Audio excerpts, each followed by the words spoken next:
Oke, salam bareng udah no. Satu, dua, tiga. Assalamualaikum Assalamualaikum warahmatullahi warahmatullahi wabarakatuh. wabarakatuh. Halo semuanya, perkenalkan kami dari kelompok 7.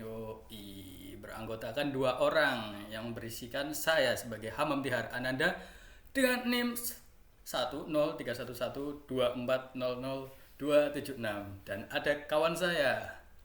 Halo, aku Trisna Kusuma Ramadhani dengan nomor NIM 10 31 12 400 277. Oke, pada kesempatan kali ini kami berdua akan memperselesaikan tugas besar mata kuliah Algoritma dan Pemrograman 2. Ya.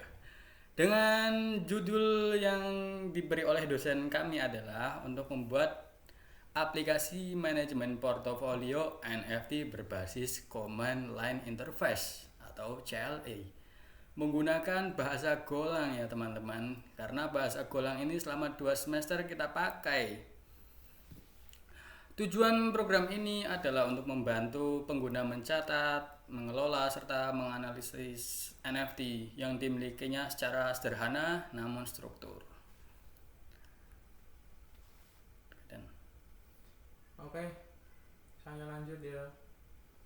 Yang kedua yaitu penjelasan program.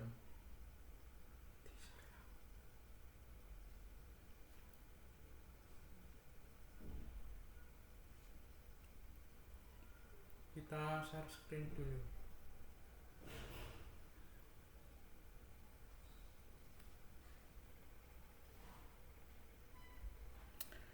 baik, ini tentang penjelasan program akan dijelaskan oleh teman saya, Mas Trisna Kusuma Ramadhani.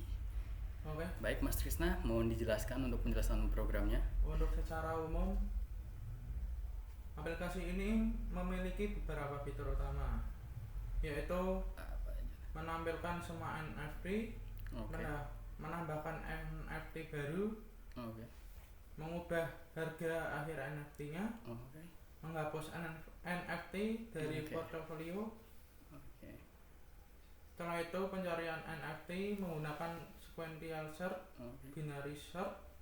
Seterusnya mengurutkan NFT berdasarkan harga menggunakan selection sort dan insertion sort. Oke. Dan terakhir menampilkan ringkasan portofolio termasuk total nilai untung atau ruginya. Lalu tuh ada alur kerja programnya tuh Mas Yani. Tolong dijelaskan alur kerja programnya tuh bagaimana tuh?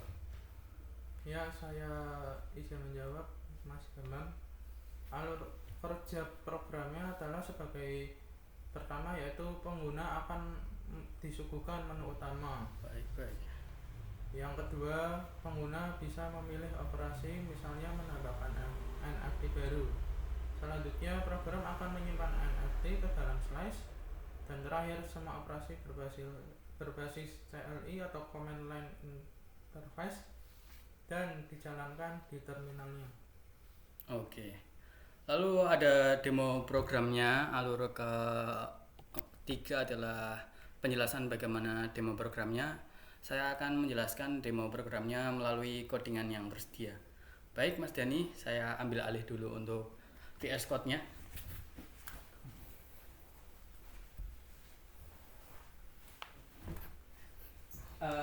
Di sini saya telah menyajikan sebuah NFT, sebuah codingan untuk membuat aplikasinya. Ya, kita membuatnya dengan menggunakan bahasa Golang ya teman-teman. Pertama kita tampilkan menu utama program. Seperti biasa, ketikkan Goran atau main code dan tampilkan menu CLI. Kita lalu di sini kan karena saya telah mengeran programnya, di sini ada beberapa fitur untuk tampilannya. Yang pertama adalah tampilan daftar NFT-nya.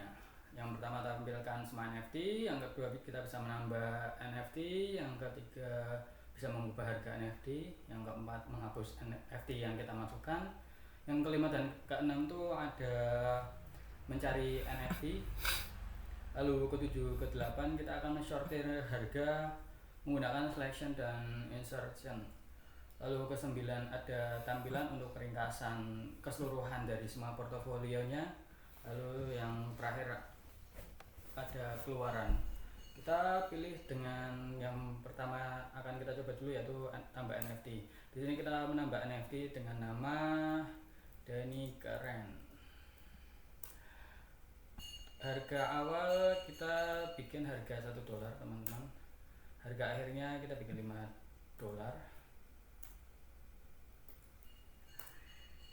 Nah, kita sudah memasukkannya, lalu kita bisa menghapus atau mencari yang bisa dilihat.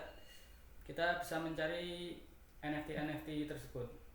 Karena tadi saya telah memasukkan beberapa nama-nama, terus memberikan masukan-masukan serta kategori serta harga awal dan harga akhir. Saya akan mencarinya. Di sini ada beberapa nama. Contohnya tadi saya memasukkan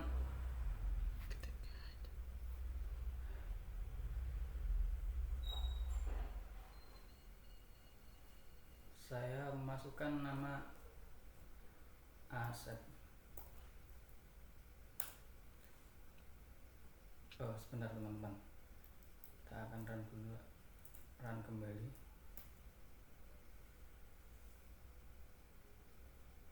Oke. Kita akan mencari NFT di angka 7.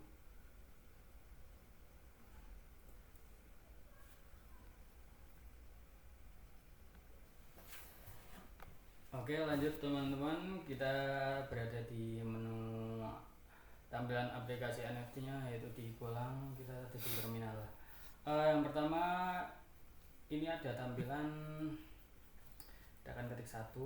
Nah, ini di sini ada tampilan menu aplikasi NFT-nya. Yang pertama ada tampilkan semua NFT, tambah NFT, ubah harga NFT, hapus NFT, cari NFT menggunakan sequential dan binary.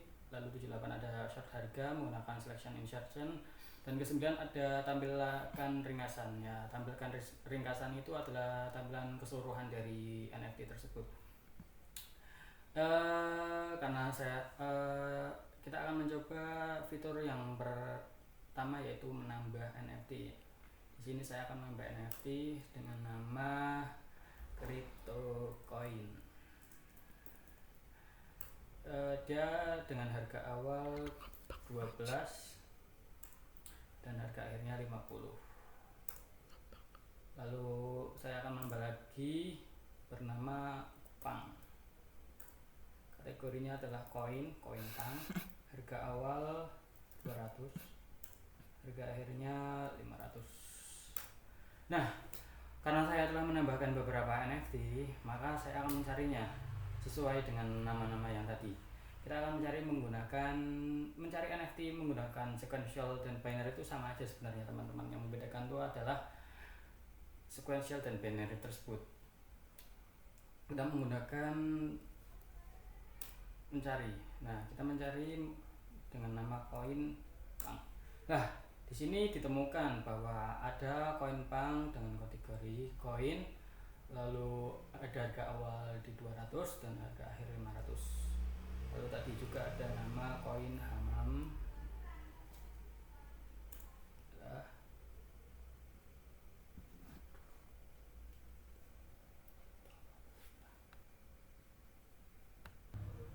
Ya, di sini saya akan mencari lagi NFT.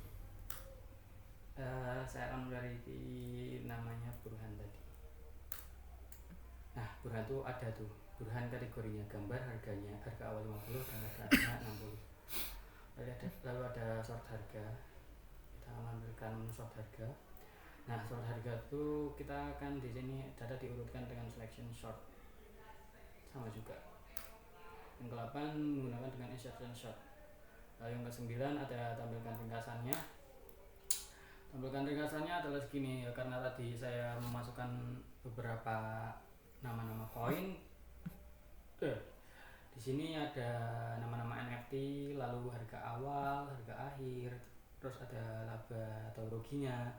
Lalu ada total nilai portofolionya adalah 170.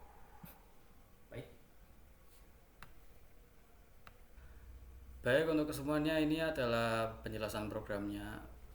Kita membuat Program ini, program aplikasi NFT adalah untuk menambah, mengubah, dan menghapus data NFT. Yang kedua ada mencari NFT dengan sequential dan binary search. Yang ketiga mengurutkan NFT berdasarkan harga akhir menggunakan selection atau insert dan sort, lalu akan ditampilkan di ringkasan nilai portofolionya. Terakhir poin nomor 4 tentang penjelasan teknis akan disampaikan oleh teman saya. Oke, baik. Saya meneruskan dari teman saya yaitu Hamam. Di sini saya akan menjelaskan teknis dari codingan di sini. Secara teknis program di Golang ini kami menggunakan slice untuk menyimpan data NFT secara dinamis dan struct NFT untuk menyimpan data per NFT-nya. Selanjutnya fungsi modular untuk memisahkan logika tiap fitur-fitur di sini. Dan untuk algoritma codingan ini kami menggunakan sequential code search, mencari satu per satu dari awal, cocok untuk data kecil atau belum terurut. Sedangkan binary search lebih cepat tapi mensyaratkan data sudah terurut berdasarkan namanya.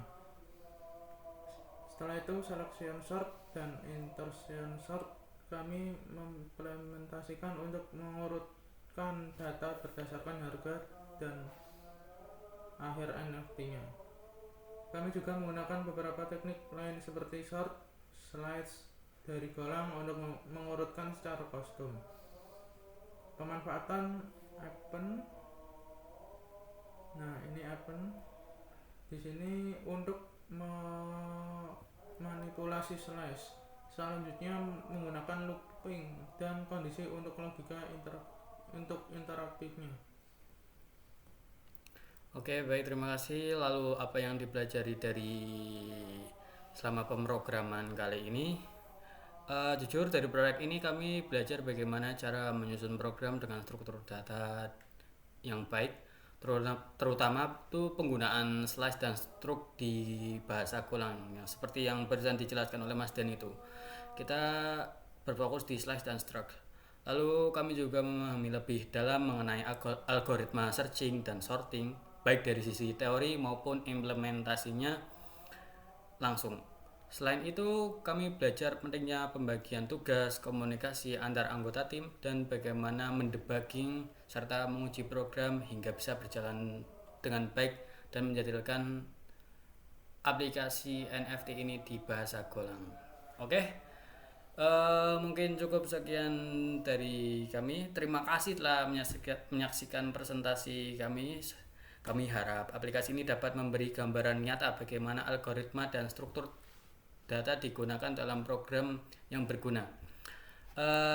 Saya memelihara Ananda. Dan saya Trisnaku Semaramadani. Terima kasih telah menonton video ini. Kami unjuk pergi dahulu.